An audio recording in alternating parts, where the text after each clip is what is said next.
second scripture reading for this morning continues the story that we heard before, the 21st chapter now, the first 7 verses.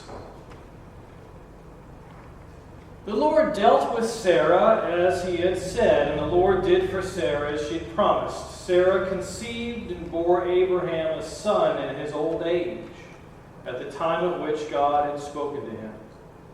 Abraham gave the name Isaac to his son whom Sarah bore him. And Abraham circumcised his son Isaac when he was 8 days old, as God had commanded him. Abraham was 100 years old when his son Isaac was born to him. Now Sarah said, God has brought laughter for me. Everyone who hears will laugh with me.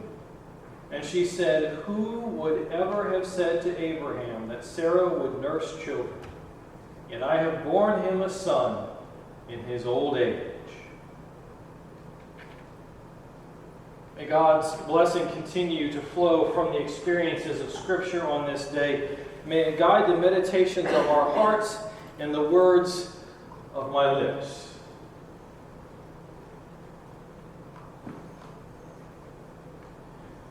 I've lived enough now that I can go through and reflect on what has been and find moments in my life that are, funny haha. And moments that are funny uh-oh. And moments that are funny, oh, sugar, honey, iced tea.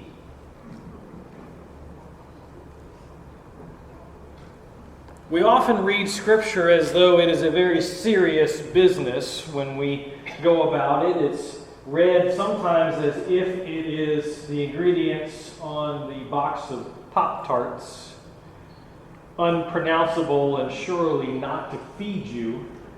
So I appreciate whenever it is read and presented Scripture that is in a way that makes note that there are moments that are funny, and there are moments that are not so funny.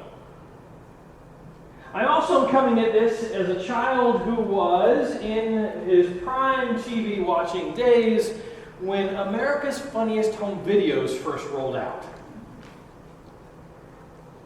I remember with great anticipation getting to watch it. Within a handful of weeks, my mom had decided that it was not good that her precious children were laughing at people when they fell off of ladders.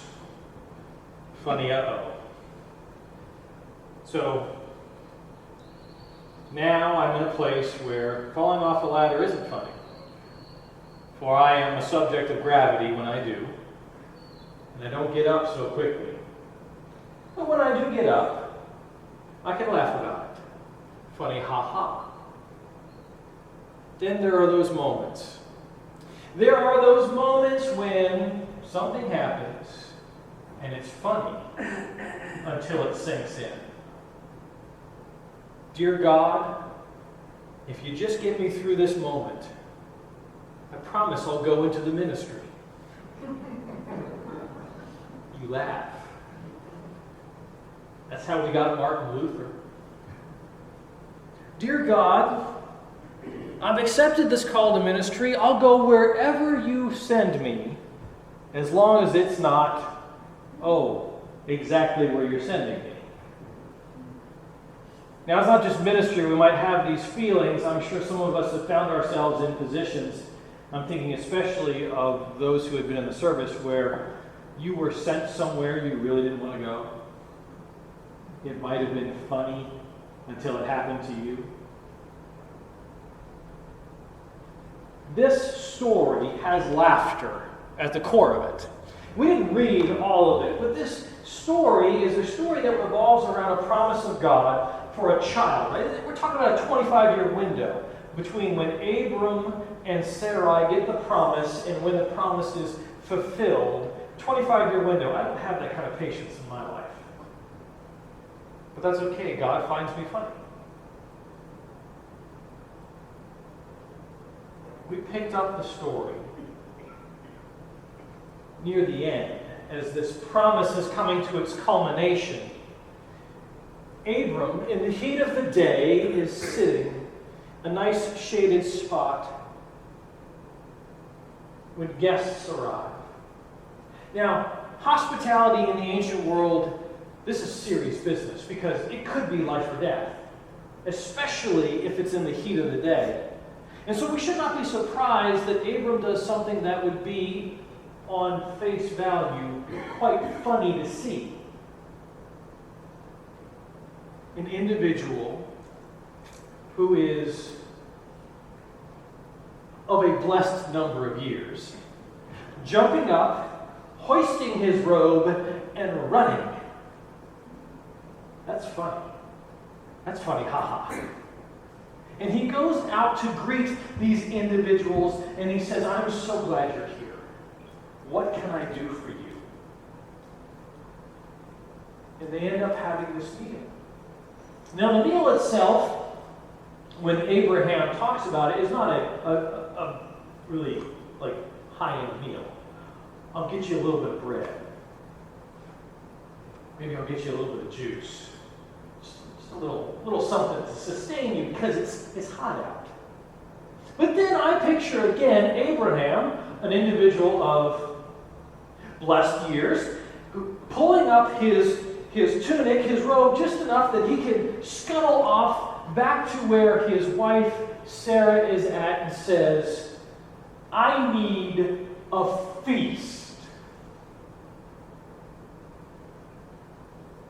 Promise them a little bit. And then he's turning around and providing a second Sunday single service sustenance. And they eat. And it's good. It's good to break bread together. We share stories and we laugh about stuff, don't we? That was funny when that happened, wasn't it? Yes, it was. And then it happens to someone else and we laugh, but, I hope you're not hurt. One of the visitors, for we never know when we entertain messengers from God, right? Angels in the midst. We never know when we're actually talking to them. One of the individuals says, hey, Abraham, where's your wife at? Well, that's a funny question. She's been fixing this whole meal. She's been in charge of this event. Where would she be at? Abraham, she's going to have a kid. We're coming back through here when time is right, and she's going to have a kid. And we don't know Abraham's response to this. Maybe he smiled politely. We know how the human body is once we reach a certain age. Sarah, however, somehow heard what was going on, and she's like, oh, that's funny. It's funny, I have a kid, right? Yeah. I'm me, and my husband, there's biological stuff going on there. No, that's just funny. That's funny, ha-ha. And then one of the visitors says, why did you laugh? It's that moment when you've been caught saying something to someone else about a third party, the third party walks in the room, and you all get uncomfortably quiet. I notice when that happens. Just saying. I know my reputation precedes me, as well it should.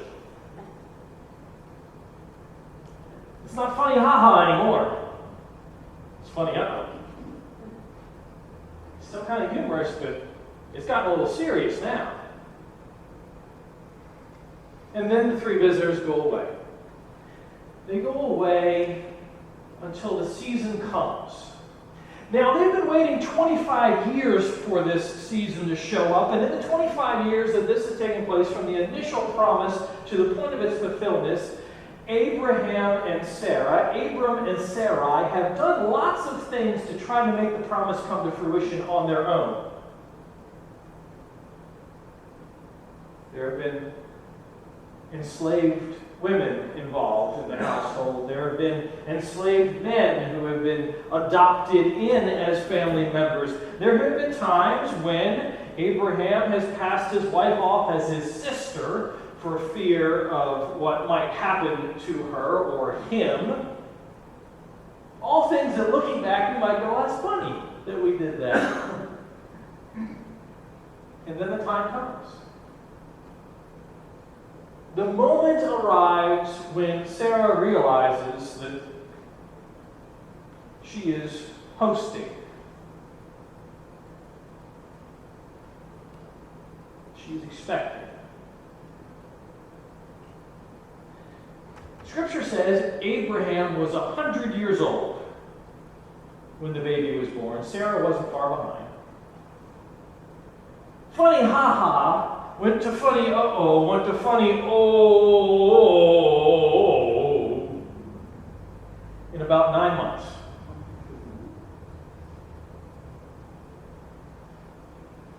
Well, we read in Scripture that there was a lot of joy, a lot of laughter around all of this. I mean, it's a joyous moment in a lot of ways when promises of God are fulfilled, even if they don't happen in our own timing and they don't happen the way that we expected, even if we find ourselves in places we didn't expect to be or want to be, even if we are still in denial that God could even make it happen. There's a lot of laughter in this text. If we were to go one step further, though, if we were to go one step further in this text, we would find things shifting dramatically. Because in the meantime, as Abraham and Sarah waited for the promise to be fulfilled, they got anxious. You ever have nervous laughter? They got anxious, and they hatched a plan to have a kid that involved Sarah's enslaved female, Hagar. There was a kid involved. And after Isaac is born, this source of laughter that went from funny ha-ha to funny uh-oh to funny oh my goodness, there's a child. We read that Hagar and the boy, Ishmael, are dismissed. That's not funny. There's no humor in that at all. There's parts of Scripture that we can find humor in. There's real earthly language in Scripture. There's all kinds of innuendo in there. But the idea of the household that feels blessed dismissing and ignoring other human beings, that's not funny. That's tragic. We might even go so far as to say it's sinful. Now this sermon has taken a rather dark turn, hasn't it? It's not funny anymore. But if we read a little bit further, we find something else. The same thing that we have found in the text, in the story from the beginning. God is present and active, even if we aren't fully aware of it. God is present when the promise is made. God is present in all of the time in between the promise being made and its fulfillment. God is present in the visitors that come. God is present in the absence. God is present when human beings decide to do horrible things to other human beings. We find that Hagar and Ishmael are embraced by God. Now, I'd like to think that the laughter that emanated from Abraham and Sarah's lips at the idea and the reality of this child in their midst, the laughter that is embraced by the name of Isaac itself, I'd like to think that same level of laughter was there for Ishmael and Hagar as they looked back and said, "Do you remember that time? That was horrible. Now we can laugh about it. Now it's kind of funny. Because God was there." Yeah, it's funny. Funny ha-ha. Funny uh-oh. Funny oh no. Thanks be to God. Amen.